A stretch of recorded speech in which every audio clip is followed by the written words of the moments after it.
औज़ुबिल्लाहि मिनश्शैतानिर्रजीम बिस्मिल्लाहिर्रहमानिर्रहीम अस्सलामु अलैकुम वरहमतुल्लाहि वबरकातुहू। सूरह रअद है मेरे सामने और सूरह रअद की आयत नंबर 39 है, पारा नंबर 13 है और रुकू नंबर 12 चल रहा है। आयत नंबर 38 में अल्लाह तबारक व तआला का हुक्म था कि इल्ला बिइज़्निल्लाहि, के कोई भी रसूल कोई मुअज्ज़ा लाता है तो वो उसके अपने बस की बात नहीं है, वो अल्लाह तबारक व तआला के हुक्म के साथ ही ला सकता है। और मुअज्ज़ात या खुशी गमी या उम्र का घटना बढ़ना सब अल्लाह तबारक व तआला के इख्तियार में है, कोई किसी रसूल के इख्तियार में, किसी फ़रिश्ते के इख्तियार में नहीं है। और फिर फरमाया कि हर एक चीज़ लोहे महफूज अल्लाह ताला के पास है। हर एक चीज़ का लोहे महफूज से मतलब ये कि तकदीरें सब चीज़ों की अल्लाह तबारक व तआला के पास है। किसी चीज़ का बढ़ना या घटना अल्लाह के पास है। कोई इंसान पैगम्बर है, रसूल है, नबी है, वली है, बुज़ुर्ग है, उसके पास इन चीज़ों का इख्तियार अल्लाह तबारक व तआला ने नहीं दिया। और यहाँ यमहुल्लाहु मा यशाउ व युसब्बितु, जिसको अल्लाह चाहता है मिटाता है और जिसको अल्लाह चाहता है बाकी रखता है, इसमें साबित रखता है। इसमें अहकामात भी आते हैं अल्लाह तबारक व तआला के कि अल्लाह तबारक व तआला चाहे तो किसी हुक्म को मिटा दे और उसकी जगह नया ले आए, और चाहे तो उसी को साबित रहने दे। इसमें इंसान की तकदीर भी आती है। बहरहाल कल जिक्र हो चुका है कि तकदीर पर अल्लाह तबारक व तआला कादर है। ये नहीं कि अल्लाह मिटा नहीं सकता, यह है कि अल्लाह तबारक व तआला ने एक दफ़ा लिख दिया जो तो उसको मिटाएगा नहीं। लेकिन फिर भी बाज़ हदीस से ये साबित है कि तब्दीली हुई है। जैसे हुज़ूर सल्लल्लाहु अलैहि वसल्लम ने फरमाया कि रात के तीसरे पैर अल्लाह तबारक व तआला ज़िक्र खोल के बैठते हैं और उसमें से कुछ चीज़ें उठा दी जाती हैं। फिर फरमाया कि ज़िक्र के दो हिस्से हैं, एक अल्लाह तबारक व तआला सिर्फ अल्लाह तबारक व तआला ही उस पर नज़र सानी करता है, और दूसरा वो है जिससे किसी पैगम्बरों को या रसूलों को या फ़रिश्तों को भी थोड़ी बहुत आगाही दी जाती है। बहरहाल तब्दील अल्लाह तबारक व तआला के अलावा कोई भी नहीं कर सकता किसी भी चीज़ को, कोई तकदीर। लेकिन बड़ी बड़ी हदीस से कल भी बात हुई थी कि साबित है कि सहाबाए कराम ने, नबी सल्लल्लाहु अलैहि वसल्लम ने, दिगर अंबिया कराम ने मुश्किलात को, बुराई को और शिकावत को टालने के लिए दुआएं की हैं। अगर दुआ का बिल्कुल भी अमल दखल न होता तो दुआ करने का हुक्म ही न होता। यहाँ फिर सवाल ये पैदा होता है कि वो कौन सी चीज़ें जो अटल हैं, जो अल्लाह तबारक व तआला ने नहीं मिटानी। मिटा अल्लाह तबारक व तआला हर एक सकता है, लेकिन कौन सी जो नहीं मिटानी, कौन सी मिटानी है। कल भी जिक्र हुआ तकदीर मुबर्रम अल्लाह तबारक व तआला ने जो एक दफ़ा लिख दी वो नहीं मिटानी, और तकदीर मुअल्लिक वक्तन फ़क्तन तब्दील होती रहती है, नेक अमाल से या किसी की दुआ से। या कुछ चीज़ें ऐसी हैं जो एक तरफ अल्लाह तबारक व तआला ने लिख के छोड़ दी और उनको कभी भी ना तब्दील करने और ना खोलने का हुक्म जारी कर दिया, और अल्लाह के अलावा कोई खोल नहीं सकता। बल्कि ये कि अल्लाह तबारक व तआला ने फरमा दिया कि इन पर नज़र सानी की भी गुंजाइश नहीं है, ये ख़त्म है, एंड हो गया, और इनको साथ लेके चलना है। आगे फरमाया कि नबी सल्लल्लाहु अलैहि वसल्लम को हुक्म होता है कि आयत नंबर 39 में वइन्ना इन मा नुरिजन्नका बाज़ल्लज़ी नाइदुहुम, अगर नबी सल्लल्लाहु अलैहि वसल्लम आपको वो हालात, वो वाक़यात, वो वादे दिखा दिए जाएं जो पिछले पैगम्बरों के साथ हुए थे। इसको पिछले आयत से रेलिवेंट करेंगे कि अल्लाह तबारक व तआला ने नबी सल्लल्लाहु अलैहि वसल्लम से फरमाया कि आपसे पहले भी रसूल गुज़र चुके हैं। यहाँ इस बात को रेलिवेंट करते हुए फरमाया कि अगर आपको उन रसूलों के साथ किए हुए वादे दिखा दिए जाएं और आपको दिखा दिया जाए कि उनके साथ किस तरह के हमने वादे किए और किस तरह कितनी मुश्किलात से गुज़र कर वो इन वादों तक पहुँचे और कितना मुश्किल टाइम उनको गुजारना पड़ा, दिखा दिया जाए उनको, आओ नतवफ़्फ़ियन्नका, या आपको उठा लिया जाए, कब्ज़े में कर लिया जाए। यानी कि कब्ज़े में करने से मुराद मौत होती है। यहाँ चूँकि पैगम्बर के लिए बोला जा रहा है तो उठा लिया जाए अगर आपको, फ़इन्नमा अलैक, तो ये यहाँ उठा दिया जाना या उनके वादे याद करवाने से मुराद ये है कि नबी सल्लल्लाहु अलैहि वसल्लम को सरजनश और एक तरफ थोड़ी सी तसल्ली दी जा रही है कि पिछले पैगम्बरों के साथ ऐसे वादे हुए, कुछ अरब की रिवायात में मुशरिकीन जो थे कुरैश में, उन्होंने नबी सल्लल्लाहु अलैहि वसल्लम से जब ये बात सुनी, ये सारे इख्तियारात अल्लाह तबारक व तआला के पास है, उसने अपने बंदे को जैसा वो करता है वैसा होता है, पैगंबर के बस की बात नहीं कि किसी की तकदीर को तब्दील करे या छीन ले या बदल दे। तो फिर उन्होंने नबी सल्लल्लाहु अलैहि वसल्लम का मजाक उड़ाते हुए कहा कि ये तो बिल्कुल बेबस और बेचारा इंसान है, फिर इसके कब्ज़े में रह क्यों गया है, क्या गया है, और ये बोल क्यों रहा है, और फिर इसके अगर इख्तियारात नहीं हैं तो फिर हम पर इसकी क्या फ़ोकियत और फजीलत है। तो उस पर नबी सल्लल्लाहु अलैहि वसल्लम थोड़े से दुखी हो जाते हैं और अल्लाह तबारक व तआला नबी सल्लल्लाहु अलैहि वसल्लम से फरमा रहे हैं कि पिछले पैगम्बरों को इससे भी सख्त बातों का सामना करना पड़ा, और अगर हम दिखा दिए जाए जो हमने उनके साथ वादे किए थे और वादे पूरे भी हुए और वादे का पूरा होने तक उनको किस तकलीफ़ से गुजरना पड़ा, तो फिर आपको इसकी समझ आ जाए।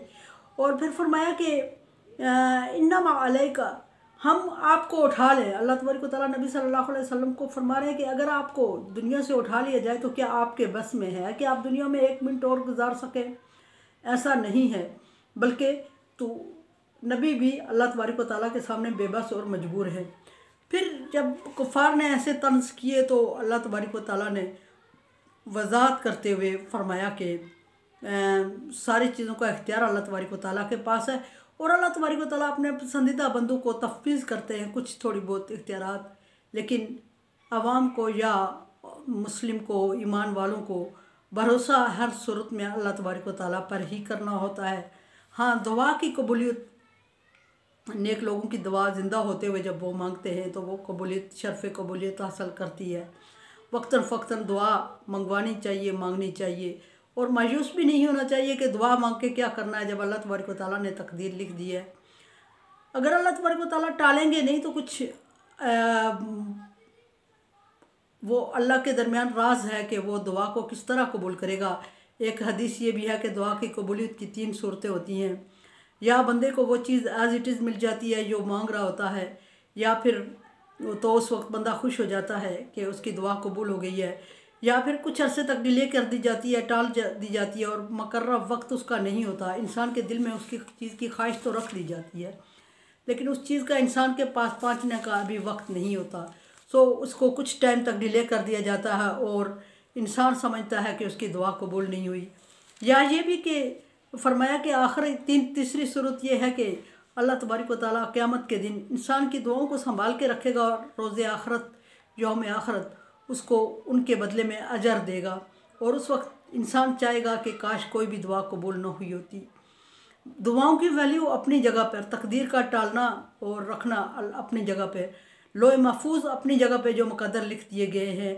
बहरहाल वो एक डिफरेंट बहस है जो कि कल मैंने ज़िक्र किया कि तकदीर की किस्में होती हैं। फिर नबी को यहाँ सरजनश करते हुए कि आप पिछले पैगम्बरों के, और फिर ये कि आपको अगर उठा दिया जाए तो आपके बस में क्या आपकी अपनी ज़िंदगी है या आप उसका कुछ कर सकते हैं। इन्नमा अलैक बलाग व अलैना हिसाब। फिर अल्लाह तबारक व तआला नबी सल्लल्लाहु अलैहि वसल्लम को ज़िम्मेदारियों को डिवाइड करके फरमा रहे हैं कि यहाँ 2 चीज़ें हैं। एक चीज़ ये है कि आप सल्लल्लाहु अलैहि वसल्लम की ज़िम्मेदारी क्या है, और अल्लाह तबारक व तआला का अपना काम, अपनी ज़िम्मेदारी क्या है, इसको डिफरेंट करना था, ज़िम्मेदारी को डिवाइड करना था। तो ज़िम्मेदारी को डिवाइड करते हुए अल्लाह तबारक व तआला नबी सल्लल्लाहु अलैहि वसल्लम को एक महदूद नेटवर्क देते हुए फरमाया कि अलैकल बलाग, आपकी ज़िम्मेदारी सिर्फ पैगाम पहुँचाना है, मनवाना नहीं है। पीछे एक जगह अल्लाह तबारक व तआला ने फरमाया था कि क्या आप इस्लाम को इन पर मसलत कर रहे हो। ला इकराह फिद्दीन में यही फरमाया कि जबर नहीं है किसी चीज़ में। और अगर पैगम्बर को हुक्म दिया जा रहा है कि आपकी ज़िम्मेदारी में कोताही होगी तो उसके लिए आपको अल्लाह के सामने जवाबदेह होना पड़ेगा। यानी आपने अल्लाह तबारक व तआला के पैगाम पहुँचाने में थोड़ी बहुत कमी बेशी की होगी तो उसमें आपको जवाबदेह होना है। और फिर जब इंसान को अल्लाह तबारक व तआला ने एक महदूद ज़िम्मेदारी दी तो उसी के मुताबिक इंसान से सवाल जवाब भी होगा।